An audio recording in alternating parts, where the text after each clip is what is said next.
हाय, मैं लौरा हूँ। बचपन में मेरे साथ एक ऐसी घटना हुई जिसने मुझे जिंदगी का सबसे बड़ा सबक सिखाया। अजीब बात यह है कि वही सबक आगे चलकर मेरी जिंदगी की सबसे बड़ी गलती भी बन गया। लेकिन वो कहानी बाद में, पहले शुरुआत से शुरू करते हैं। एक दिन मैं घर के पास घूम रही थी, तभी कूड़ेदान के पीछे पड़ा एक गत्ते का डिब्बा दिखा। अंदर से हल्की सी सिसकियां आ रही थीं। मैंने झांक कर देखा, अंदर 4 नन्हे नन्हे पिल्ले ठंड से कांप रहे थे। उनकी हालत इतनी खराब थी कि पहली नजर में कोई उन्हें कुत्ता भी नहीं समझता। पूरा शरीर कीचड़ से सना था और बाल बुरी तरह उलझे हुए थे। वे पुराने फटे हुए खिलौनों जैसे लग रहे थे। उन्हें देखते ही मैंने तय कर लिया, मैं इन्हें यहाँ छोड़कर नहीं जा सकती। लेकिन जैसे ही माँ ने उन्हें देखा, उन्होंने साफ कह दिया, हम 4 पिल्लों को घर में नहीं रख सकते। तब मैंने उनके लिए नए घर ढूंढने की ठान ली। मैं पूरे मोहल्ले में दरवाजे खटखटाती रही, लेकिन हर किसी ने मना कर दिया। सच तो ये था कि उनकी हालत देखकर कोई उन्हें अपनाना ही नहीं चाहता था। निराश होकर मैं घर लौट आई। तभी मेरे दिमाग में एक आइडिया आया। मैंने गर्म पानी से टब भरा, माँ का शैम्पू लिया और एक एक करके सभी पिल्लों को नहलाया। फिर उनकी आंखों और पंजों के आसपास के उलझे बाल सावधानी से काटे। सूखने के बाद मैंने उनकी गर्दन पर रंग बिरंगे साटन के रिबन बांध दिए। कुछ ही देर में वही मैले कुचैले पिल्ले चमकती आंखों वाले प्यारे से नन्हे फरिश्ते बन गए। अगले दिन मैं फिर से घर घर गई। इस बार लोग उन्हें गोद लेने के लिए मानो लाइन लगा रहे थे। सिर्फ 2 घंटे में 4 पिल्लों को नया घर मिल गया। एक पड़ोसी ने मुझे $20 देते हुए कहा, इतना प्यारा पिल्ला मैंने आज तक नहीं देखा। उसी पल मुझे समझ आ गया, मैं जिंदगी में क्या करना चाहती हूँ। मैं लोगों को इतना खूबसूरत महसूस कराना चाहती थी कि उन्हें भी प्यार और अपनापन मिल सके। जब मैं 12 साल की थी, तब मेरे माता पिता के रिश्ते में बहुत तनाव चल रहा था। मैंने तय किया कि इस बार भी कुछ करना होगा। माँ कुछ समझ पाती उससे पहले ही मैं उन्हें कार में बिठाकर सीधे एक ब्यूटी सैलून ले गई। वहाँ उनका नया हेयर कट हुआ।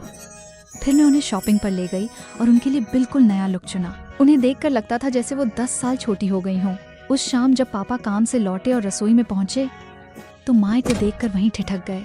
कुछ पल तक बस उन्हें देखते रहे, फिर मुस्कुराकर बोले, तुम आज बेहद खूबसूरत लग रही हो। उस रात दोनों देर तक हंसते बातें करते रहे, बिल्कुल पुराने दिनों की तरह। अगली सुबह माँ ने मुझे गले लगाकर कहा, अगर तुम हिम्मत न देती तो शायद मैं कभी खुद को बदलने की हिम्मत नहीं जुटा पाती।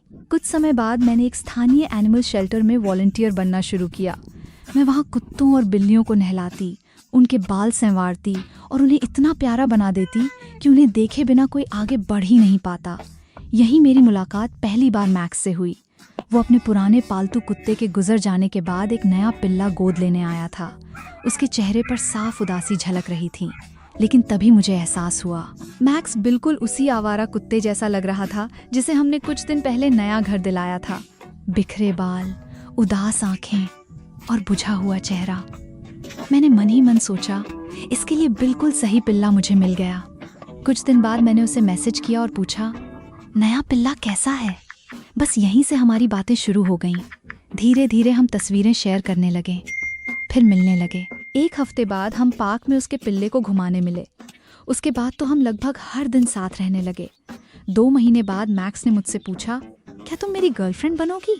मैंने बिना एक पल गंवाए हाँ कह दिया। मैं बेहद खुश थी। लेकिन समय के साथ मुझे एक अजीब बात महसूस होने लगी। मैक्स और उसका कुत्ता दोनों एक जैसे लगते थे। दोनों के बिखरे बाल, ढीले ढाले कपड़े और खुद पर बिल्कुल ध्यान नहीं। एक दिन मैंने उसे गौर से देखा और सोचा, ये पहले से अच्छा तो है, लेकिन थोड़ी सी मेहनत इसे और भी बेहतर बना सकती है।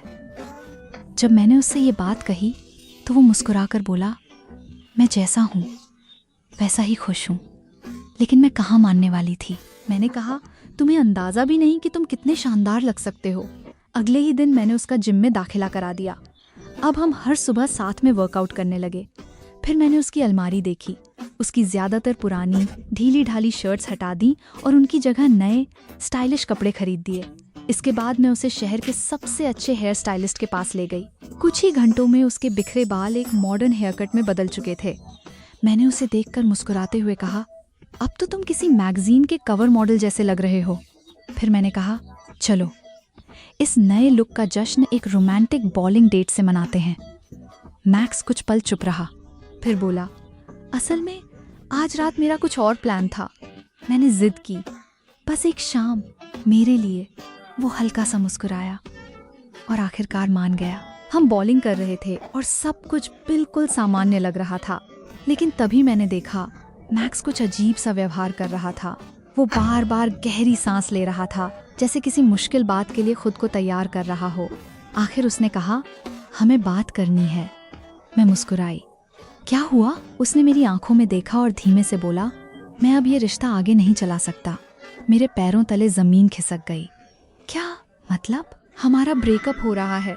इतना कहकर वो मुड़ा और बिना पीछे देखे वहां से चला गया। मैं बॉलिंग एली के बीचों बीच खड़ी रह गई। मुझे कुछ समझ ही नहीं आ रहा था। अभी कुछ ही दिन पहले तो मैंने उसे पूरी तरह बदल दिया था, फिर अचानक ऐसा क्या हो गया? मेरे मन में बस एक ही बात घूम रही थी, शायद अब उसे लगता है कि वो मुझसे बेहतर किसी लड़की का हकदार है। लेकिन मैंने हार मानने से इनकार कर दिया। मैंने ठान लिया, मैक्स को वापस पाकर ही रहूंगी।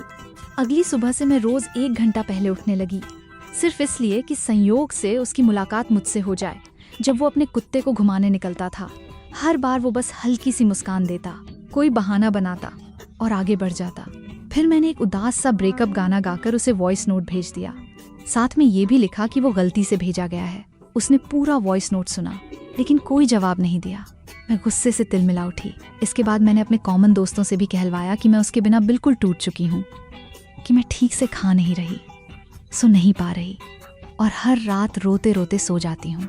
लेकिन मैक्स का जवाब सिर्फ इतना था, वो मजबूत है, संभल जाएगी। एक शाम मैंने उसकी पसंदीदा 3 चीज़ लजानिया बनाई और उसके घर पहुंच गई। मैंने मुस्कुराकर कहा, मैं बस इधर से गुजर रही थी, सोचा ये तुम्हारे लिए छोड़ दूं। उसने खाना लिया, थैंक यू कहा और मेरे मुंह पर दरवाज़ा बंद कर दिया। उसने मुझे अंदर बुलाना भी ज़रूरी नहीं समझा। अब मुझे साफ महसूस होने लगा था, मैक्स बदल चुका था। कुछ दिन बाद मैंने उसे एक फास्ट फूड रेस्टोरेंट में देखा। उसके सामने एक अनजान लड़की बैठी थी। दोनों हंस रहे थे और मैक्स उसे ठीक उसी तरह देख रहा था जैसे कभी मुझे देखा करता था। मेरा दिल टूट गया। मेरी सबसे बड़ी आशंका सच साबित हुई। मैक्स की जिंदगी में अब कोई और आ चुकी थी। उसी पल मेरे अंदर का दुख गुस्से में बदल गया। अगर मैक्स मेरे साथ ऐसा कर सकता है तो अब मैं भी उसे इसका एहसास कराऊंगी। घर पहुंचने से पहले ही मैंने बदला लेने की पूरी योजना बना ली। स्कूल में एक लड़का था, क्रिस्टोफर। वो अच्छा लड़का था, लेकिन मैंने हमेशा उसे नज़रअंदाज किया था क्योंकि मुझे वो बहुत साधारण लगता था। लेकिन अब वही मेरे बदले का सबसे बड़ा हथियार बनने वाला था। मैं उसके पास गई और कहा, शायद मैंने तुम्हें पहले गलत समझा था। अगर तुम चाहो तो हम कभी डेट पर चल सकते हैं। खुशी से उसकी आंखें चमक उठीं। एक पल के लिए मुझे अपराध बोध हुआ, लेकिन मैक्स के लिए मेरे गुस्से ने उस एहसास को भी दबा दिया। मैंने क्रिस्टोफर के साथ डेटिंग शुरू कर दी, लेकिन मेरा मकसद रिश्ता निभाना नहीं था। मैं बस चाहती थी कि मैक्स हमें साथ देखकर जल जाए। मैंने सोशल मीडिया पर हमारी ढेर सारी तस्वीरें पोस्ट की, लेकिन मैक्स पर उसका कोई असर नहीं हुआ।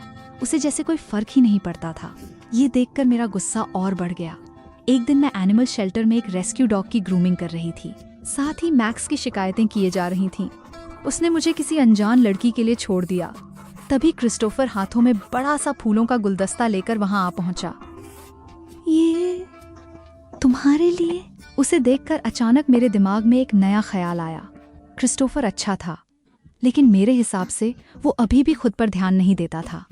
मैंने तय कर लिया, अब उसका भी मेकओवर होगा। मैं चाहती थी कि उसे देखकर मैक्स को अपनी गलती पर पछतावा हो।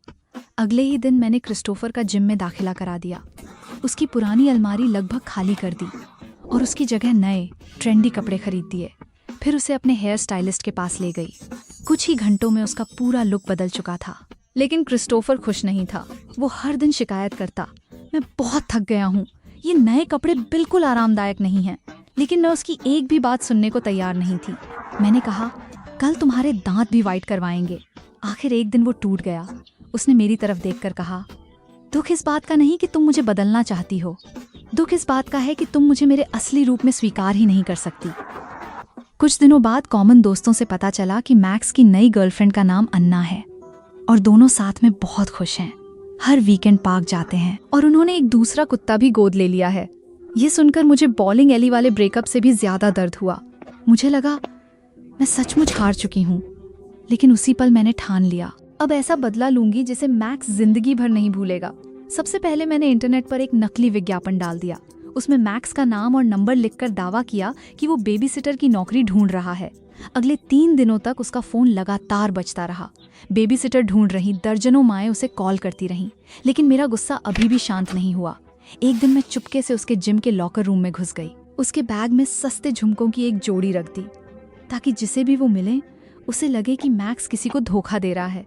इतना ही नहीं, मैंने उसके बॉडी वॉश की बोतल भी बदल दी। उसकी जगह एक चमकीली गुलाबी बोतल रख दी, जिस पर बड़े बड़े अक्षरों में लिखा था, प्यारी सी राजकुमारी। मुझे पूरा यकीन था कि इस बार मैक्स और अन्ना के बीच ज़रूर झगड़ा होगा, लेकिन ऐसा कुछ भी नहीं हुआ। दोनों पहले की तरह खुश थे, मानो मेरा कोई वजूद ही न हो। फिर एक दिन मैंने मैक्स को देखा। वो फिर से बदल चुका था, लेकिन इस बार उल्टी दिशा में। उसने जिम जाना छोड़ दिया था।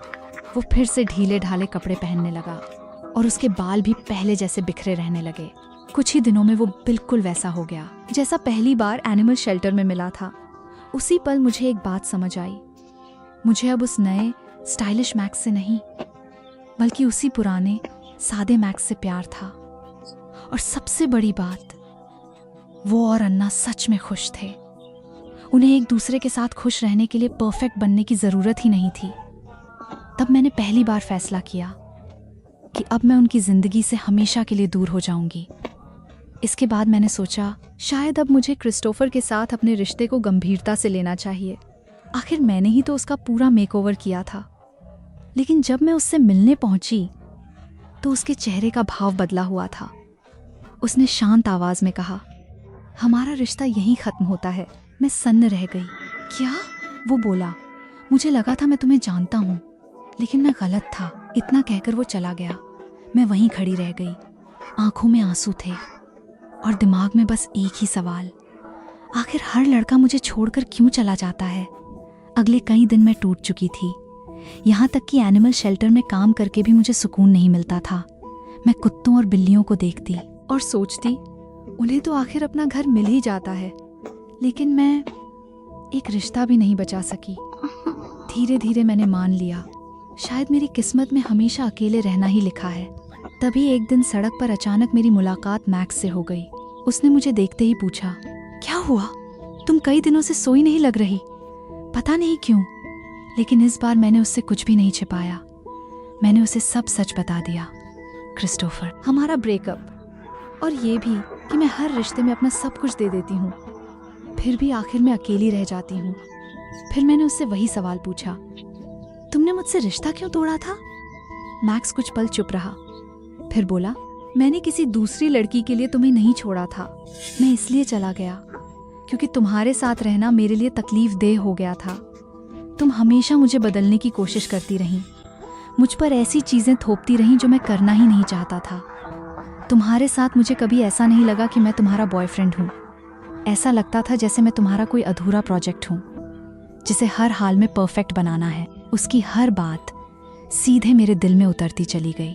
उसने आगे कहा, अगर तुम लोगों के साथ ऐसा ही व्यवहार करती रहीं तो कोई भी अच्छा इंसान ज़्यादा दिन तुम्हारे साथ नहीं टिक पाएगा। इतना कहकर उसने मुझे शुभकामनाएं दी, हल्का सा मुस्कुराया और चला गया। मैं वहीं खड़ी रह गई। पहली बार मुझे एहसास हुआ, मैक्स बिल्कुल सही था। मुझे दूसरों को नहीं, खुद को बदलने की ज़रूरत थी। लेकिन पुरानी आदतें इतनी आसानी से कहाँ छूटती हैं। इसलिए मैंने अपनी ज़िंदगी का अगला प्रोजेक्ट भी बना लिया। लॉरा 2.0 इंच मैंने एक नोटबुक निकाली और पहले पन्ने पर बड़े अक्षरों में लिखा, लॉरा 2.0, नया और बेहतर संस्करण। फिर मैंने अपने लिए एक लंबी चेकलिस्ट बना डाली। हफ्ते में 3 दिन जिम जाना, पूरा वार्डरोब बदलना, किसी मशहूर सीरीज से प्रेरित नया हेयर कट करवाना, नेचुरल मेकअप सीखना और ऐसी किताबें पढ़ना जो मुझे बेहतर इंसान बना सकें। पहले 2 दिन मैं बिना रुके बस उसी सूची पर चलती रही। जिम, नए कपड़े, नया हेयर स्टाइल, सब कुछ।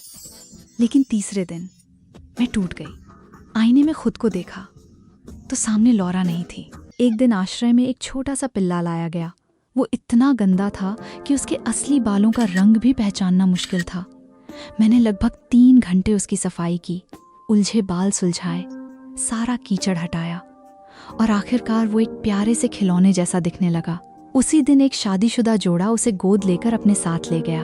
कुछ हफ्तों बाद मैं पार्क से गुजर रही थी, तभी मेरी नजर उसी परिवार पर पड़ी। पिल्ला फिर से पहले की तरह गंदा था, उसके बाल भी उलझे हुए थे, लेकिन एक चीज बिल्कुल नहीं बदली थी, उस परिवार का प्यार। वे उसे उतना ही दुलार रहे थे जितना पहले दिन। उन्हें जरा भी फर्क नहीं पड़ता था कि अब वो किसी परफेक्ट शो डॉग जैसा नहीं दिखता। उसी पल मुझे अपनी सबसे बड़ी गलती समझ आ गई। मैं सालों तक यही सोचती रही कि मेरा मकसद लोगों को परफेक्ट बनाना है, लेकिन सच तो ये था, मेरा असली मकसद उन्हें खुश देखना था। उस दिन घर लौटते समय मेरी नज़र पार्क की एक बेंच पर बैठे एक लड़के पर पड़ी। उसके हाथ में गिटार था। वो धुन तो अच्छी बजा रहा था, लेकिन बीच बीच में कई सुर भी चूक रहा था। पहले की तरह मेरे मन में तुरंत ख्याल आया, अगर इसका हेयर कट बदल जाए, कपड़े थोड़े अच्छे हो जाएं, तो ये और भी आकर्षक लगेगा। लेकिन इस बार मैंने खुद को रोक लिया। मैं उसके पास जाकर चुपचाप बैठ गई। उसने मेरी तरफ देखा, मुस्कुराया और थोड़ी झिझक के साथ अपना नाम बताया। मैं डैन हूँ। वो बिल्कुल साधारण लड़का था, लेकिन पहली बार मैंने उसमें कुछ भी बदलने की कोशिश नहीं की। मैं बस उसका संगीत सुनती रही और वहीं बैठकर मुझे जिंदगी का सबसे बड़ा सच समझ आया। मैं हमेशा सोचती थी कि प्यार का मतलब किसी को बदलकर बेहतर बनाना है, लेकिन असली प्यार किसी को बदलने में नहीं, बल्कि उसे उसी रूप में अपनाने में है जैसा वो है। शायद इंसान की सबसे बड़ी खूबसूरती उसकी कमियों के साथ भी उसे स्वीकार कर लेने में होती है।